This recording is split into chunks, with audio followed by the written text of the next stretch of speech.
This Guy's Garage. Like and subscribe. Questions orales, oral questions. The Honourable Leader of the Opposition.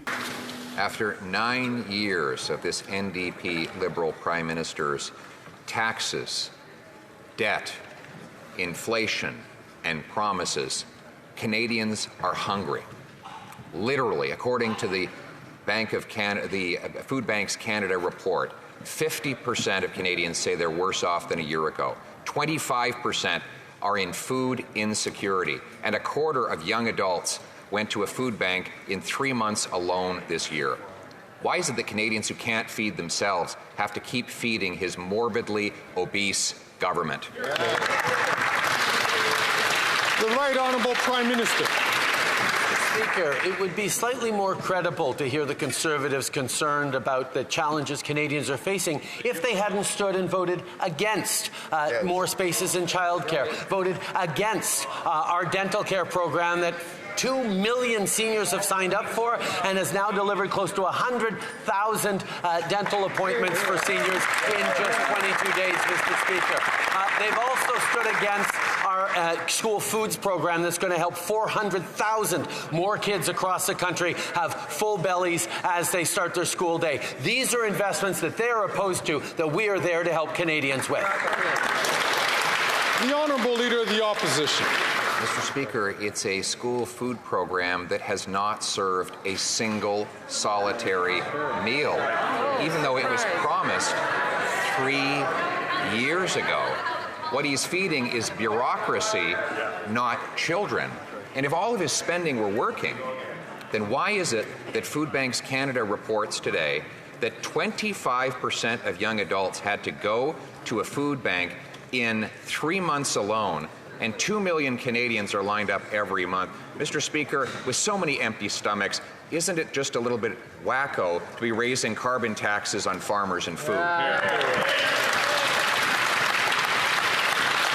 The Right Honourable Prime Minister. Mr. Speaker, we announced the National Food School program in the budget, and just after question period today, the Conservatives have an opportunity to vote in favour of the National School Food program and other initiatives that are going to help hundreds of thousands of kids across this country, and indeed millions of Canadians with the high cost of living. But he's going to stand there and vote against it, Mr. Speaker, to prevent it from delivering the help Canadians need. We will keep going on delivering support for Canadians, and we will keep going on putting more money in the pockets of 8 out of 10 Canadians with our price on pollution that supports Canadian families and successfully fights climate change. Hear, hear.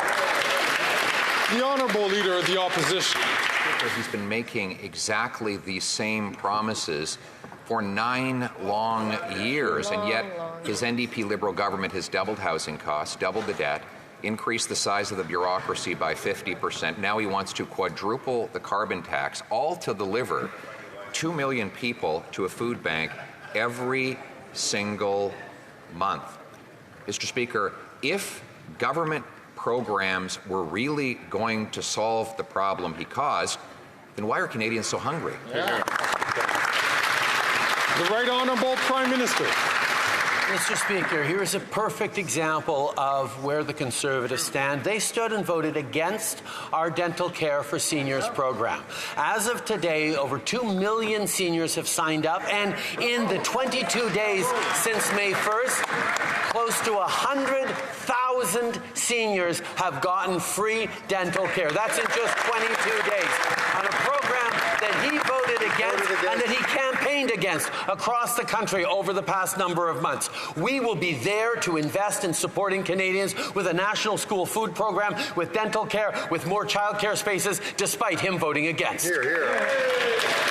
The Honourable Leader of the Opposition. Mr. Speaker, normally the NDP leader is well worth ignoring, but I just can't help myself. He says that the Prime Minister acts like he has no power to stop all of these greedy CEOs from ripping off consumers. Who else has the power? Well, the guy that joined the government 2 years ago. He's been in power during the worst food price inflation in over 4 decades. Will the Prime Minister agree with me that his carbon tax coalition is nothing more than an anti-competitive price-fixing scheme that is costing Canadians at the grocery store?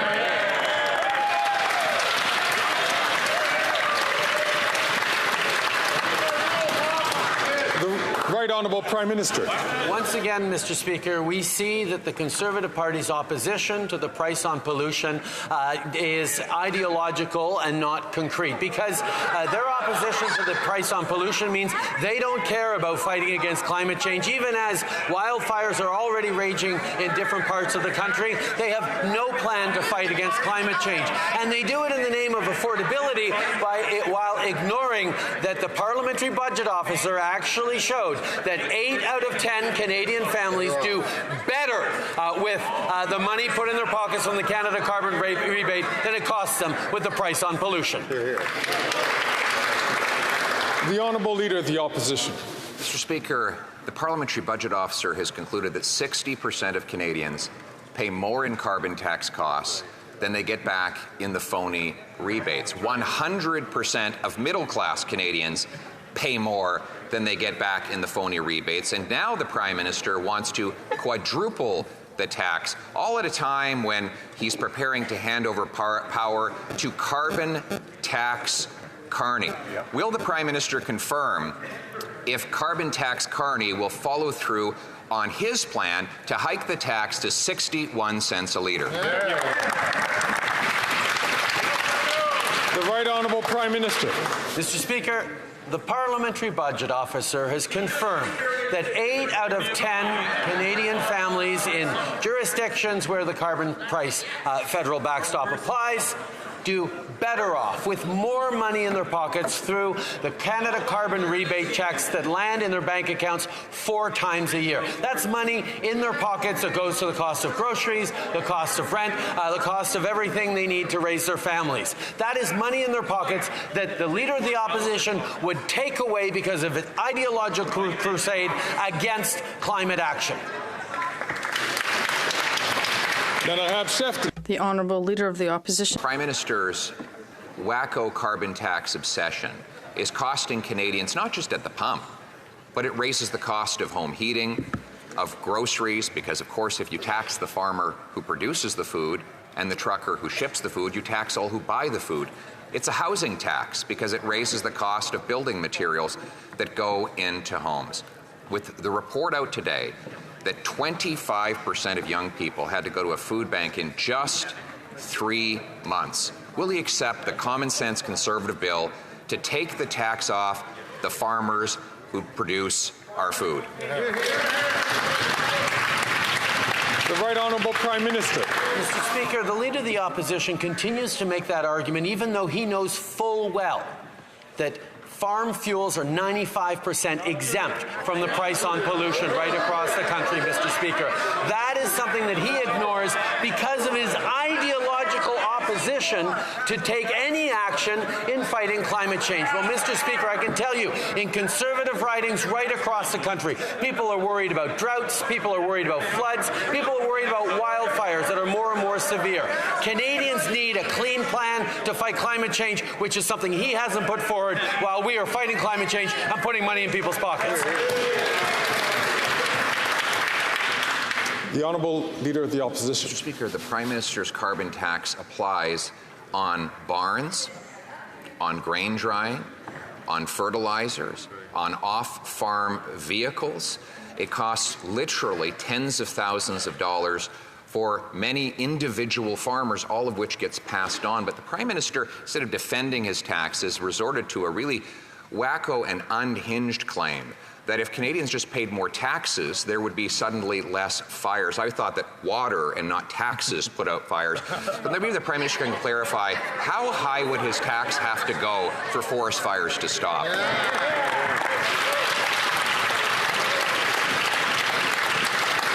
The Right Honourable Prime Minister.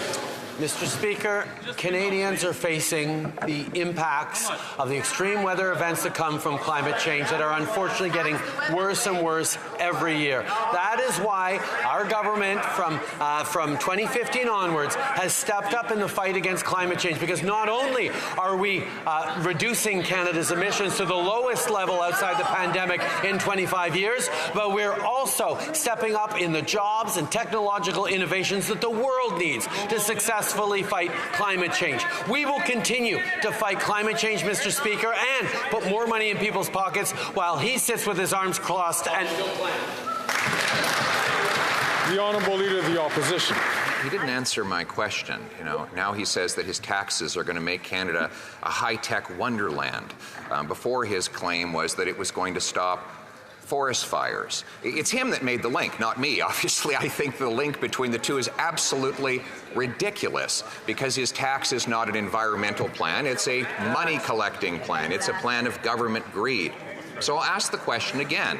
He wants to hike the tax to 61 cents a litre. If it gets to that high and people are all starving in the streets, will that stop the forest fires? The Right Honourable Prime Minister. Mr. Speaker, in the Leader of the Opposition's desire to make clever rhetorical points, he actually completely ignores the basic facts. The price on pollution is revenue neutral for the federal government. That means the money that comes in for the price on pollution, for the carbon tax, gets returned to the jurisdictions, and is why the Parliamentary Budget Officer found 8 out of 10 Canadian families in jurisdictions where the carbon price applies do better with the Canada carbon rebate that comes in 4 times a year than the price on pollution costs them. That's a plan to fight climate change and put money in people's pockets. The Honourable Leader of the Opposition. Mr. Speaker, I'm sorry to be too clever for the Prime Minister, but he's the one who made the argument that high taxes would stop forest fires, and now he can't tell us how high the tax would go to put all the fires out. He went on now to say that his tax is revenue neutral. Well, you don't have to be too clever to read the government's own published documents, which shows that he has collected $2 billion more in taxes than he's given back in rebates. That's why 100% of middle-class Canadians pay more than they get back. So once again, will he tell those middle-class people how high the tax would have to go for the fires to stop? The Right Honourable Prime Minister. Mr. Speaker, what we just saw is climate denialism at its finest. The fact is, as global emissions rise, as carbon intensity in the atmosphere increases, extreme weather events like wildfires, droughts, and floods will simply become more and more frequent. Now, his plan is to do nothing, Mr. Speaker, and let future generations fend for themselves. Our plan is not only to reduce our emissions, but to create the solutions that the world needs while we lead on fighting climate change, bringing down emissions, and growing the economy.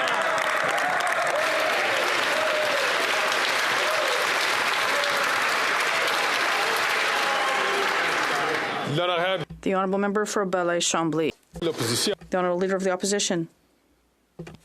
Years, this Prime Minister is not worth the cost of housing, which has doubled. But today, the Parliamentary Budget Officer released a damning report that showed that after the Prime Minister promised he would eliminate chronic homelessness, it's actually gone up 38%, and the number of people living in unsheltered locations is up 88%. This after he spent $500 million on homelessness programs. So if it costs $500 million for him to drive up homelessness, how much would it cost to drive it down? Wow. The Right Honourable Prime Minister. Mr. Speaker, whether it's the pandemic, whether it was global inflation, whether it was international economic situations, we've seen more and more Canadians suffering, including from the opioid and toxic drug epidemic that the Leader of the Opposition continues to attack and vilify.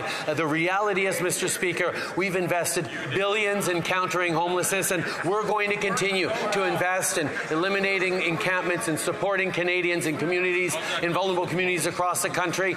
The Leader of the Opposition's solution is to do less to fight homelessness, to invest less in vulnerable people. That's what he's doing when he votes against our current budget. The Honourable Leader of the Opposition. Again, he brags about his billions in spending, Mr. Speaker. People can't live in billions. They live in homes, and his billions build bureaucracies that block those homes. In 2015, there were 284 homeless people in Halifax. Now, there's 1,211. Wow. There are over 30 homeless encampments in Halifax alone. 10 years ago, there were 3,000 Quebecers who were homeless. Now it's 10,000. Why is it that the more he spends, the worse things get? The Right Honourable Prime Minister. Mr. Speaker, this government has chosen to invest to support Canadians through difficult times. We saw it through the pandemic, where we stepped up to put money in Canadians' pockets, money in community organizations, money in businesses and restaurants, in mom-and-pop shops right across the country, and we came out of it stronger economically. We restored full employment faster than the United States. We know that investing when people need supports is the right way to build for the future. Confident countries invest in themselves. What the Leader of the Opposition is proposing is austerity and cuts to programs at exactly the time that Canadians need them. The Honourable Leader of the Opposition. Canadians are already living through austerity, according to a PBO report. It has shown that since the Prime Minister promised to eliminate homelessness, it has increased by 38%. The number of homeless people in Quebec has risen from 3,000 to 10,000, Mr. Speaker. Yes, true, he's spending more money, that he's making everything more expensive. But when will he recognize that big government in Ottawa will never end homelessness? The Right Honourable Prime Minister. Mr. Speaker, no one in this country thinks that a Conservative government that will cut and offer austerity will help fight homelessness in our country. That's not how things work. It takes investment in housing that is affordable. It takes investment in programs to support people who are homeless. It takes investment in programs based on compassion and data to fight drug issues. This is the investment that is necessary. But he's just proposing cuts and austerity while Canadians are suffering. But we are here to invest in vulnerable communities. The Honourable Leader of the Opposition. Devastating reports in one day demonstrate the NDP Liberal Prime Minister is not worth the cost. First, we had Food Banks Canada and the Salvation Army that say record numbers are forced to go to food banks, that over half of people are worse off than they were a year ago. And now the PBO says there is more homelessness. There's more homelessness and hunger. He's got three explanations. One, he can blame the rest of the world for his mistakes. Two, he can promise more of the spending that caused the problem. Or three, he can own up and admit that he caused the misery Canadians are living. The Right Honourable Prime Minister. Mr. Speaker, while the Conservative leader likes to going around saying Canada is broken, we choose instead to invest in Canadians, invest in supporting food banks, invest in community organizations that are on the front lines of supporting vulnerable Canadians, investing in the kinds of programs that are lifting Canadians up, like the 2 million vulnerable seniors who are now accessing health care, dental care for the first time. 100,000 people in just 22 days have gotten dental care when the Conservative Party has consistently voted against it and indeed tried to block it both in this House and across the country. We will continue to be there for Canadians.